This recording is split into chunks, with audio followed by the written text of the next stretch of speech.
મિત્રો, આજે આપણે વાત કરવાના છીએ માનવ કલ્યાણ યોજના વિશે, જેમાં વર્ષ 2024-25ની કીટ છે એ મળવાની શરૂ થઈ ગઈ છે. તમારે એના માટે ક્યુઆર કોડ ફરજિયાત લઈ જવાનો છે. કેવી રીતે ક્યુઆર કોડ આપણે ડાઉનલોડ કરશું એ સંપૂર્ણ માહિતી તમને આ વિડીયોની અંદર આપવાની છે. અહીં તમે જોઈ શકો છો માનવ કલ્યાણનો એક મેસેજ પણ મળેલો છે. તો એના વિશે મિત્રો આપણે ચર્ચા કરી લઈએ. માનવ કલ્યાણ યોજના અહીં આગળ તમારો જે અરજી નંબર છે એ તમને જોવા મળશે. ક્યુઆર કોડ જનરેટ કરેલ છે, જે ઈ કુટીર એપ્લિકેશનનો ઉપયોગ કરી અને તમે 13/3/2025 અહીંયા સમય જોઈ શકો છો. એ સમય મર્યાદાની અંદર તમારે છે એ ડાઉનલોડ કરી લેવાનું રહેશે અને ત્યાર પછી છે એ તમે કીટ માટે જે તે એડ્રેસ ઉપર તમારે જવાનું રહેશે. મિત્રો, તમને એક કોલ આવશે અથવા તો SMS દ્વારા આ માહિતી મળશે, જેમાં તમામ વિગત છે એ આપેલી હશે. કઈ જગ્યાએ જવાનું છે, કેટલા વાગ્યે જવાનું છે અને કઈ તારીખે જવાનું છે. તો એ તમે ત્યાં કોન્ટેક્ટ કરી અને એક વ્યવસ્થિત માહિતી મેળવી લેજો. ત્યાર પછી જ તમે કીટ છે એ લેવા જજો. હવે મિત્રો, આપણે વાત કરીશું કે તમારે કઈ રીતે ક્યુઆર કોડ છે ડાઉનલોડ કરવો. તો અહીં સૌપ્રથમ તો તમે ગૂગલમાં સર્ચ કરાવશો ઈ કુટીર. જેવું સર્ચ કરાવશો, પહેલી જે વેબસાઇટ તમને જોવા મળશે એના ઉપર તમારે ક્લિક કરી દેવાનું રહેશે.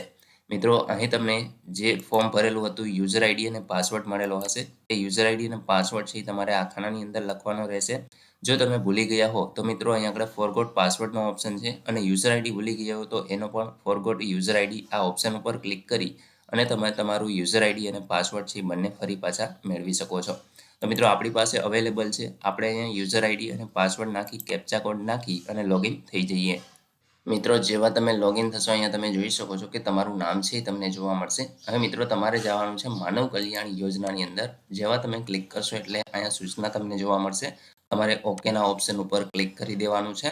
જેવું તમે ક્લિક કરશો એટલે મિત્રો તમે જે અરજી કરેલી છે એ તમને અહીંયા જોવા મળશે, જેમાં તમારો અરજી નંબર, અરજી કર્યાની તારીખ તમે જોઈ શકો છો. અહીંયા તમામ વિગત છે એ તમને જોવા મળશે. છેલ્લે તમને લખેલું આવશે ડ્રોમાં પસંદ પામેલ છે. મિત્રો, આવું જેને લખેલ આવે એ જ લોકોને અહીંયા ક્યુઆર કોડનો એક ઓપ્શન જોવા મળશે, પ્રિન્ટ એપ્લિકેશન ક્યુઆર કોડ. તો મિત્રો, આ ઓપ્શન ઉપર તમારે ક્લિક કરી દેવાનું છે. જેવું તમે ક્લિક કરશો એટલે મિત્રો અહીંયા કંઈક અલગ જ પેજની અંદર તમે જોઈ શકશો કે ક્યુઆર કોડ છે ઓપન થઈ ગયો છે. તો મિત્રો, આ રીતે તમારે છે આને ડાઉનલોડ કરી લેવાનો રહેશે અને ત્યાર પછી એની પ્રિન્ટ છે એ મેળવી લેવાની રહેશે. અહીંયા જોઈ શકો છો લાભાર્થીને ભરતકામ માટેની આ કીટ છે એ અહીંયા આગળ પસંદ પામેલ છે. તો એ હવે આ ક્યુઆર કોડ ત્યાર પછી એમનું આધાર કાર્ડ અને પરમિટ સાથે લઈ જવાની રહેશે.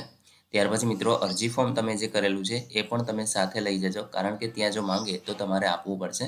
તો આટલા ડોક્યુમેન્ટ અવશ્ય તમારે સાથે લઈને જવાના રહેશે. ઓરિજિનલ અને ઝેરોક્સ બંને લેતા જજો, જેથી તમારે ધક્કો ન થાય. તો એટલા માટે તમારે ઓરિજિનલ અને ઝેરોક્સ બંને છે એ સાથે રાખવું. આશા રાખું છું કે તમને આ વિડીયોની અંદર ક્યુઆર કોડ જનરેટ કરવા બાબતે તમામ માહિતી મળી ગઈ છે. તેમ છતાં પણ કોઈ પ્રશ્ન હોય તો તમે કોમેન્ટ દ્વારા પૂછી શકો છો. બાકી મિત્રો, જો અરજી ફોર્મ તમારી પાસે ન હોય તો તમે અહીંયાથી એને મેળવી શકો છો, અરજીની વિગત અને પ્રિન્ટ. તો આ બંને ફોર્મ છે એ તમારે અહીં ડાઉનલોડ કરી લેવાના રહેશે અને ત્યાર પછી એની પ્રિન્ટ મેળવી અને લઈ જવાના રહેશે. બાકી મિત્રો, આવી જ માહિતી માટે તમે અમારી ચેનલને સબસ્ક્રાઈબ કરી શકો છો, જેથીને કોઈ પણ નોટિફિકેશન છે એ તમને સૌપ્રથમ મળી રહે. જો તમને વિડીયો જોવા બદલ આપનો ખૂબ ખૂબ આભાર. મળીએ એક નવા વિડીયો સાથે. ત્યાં સુધી જય હિન્દ.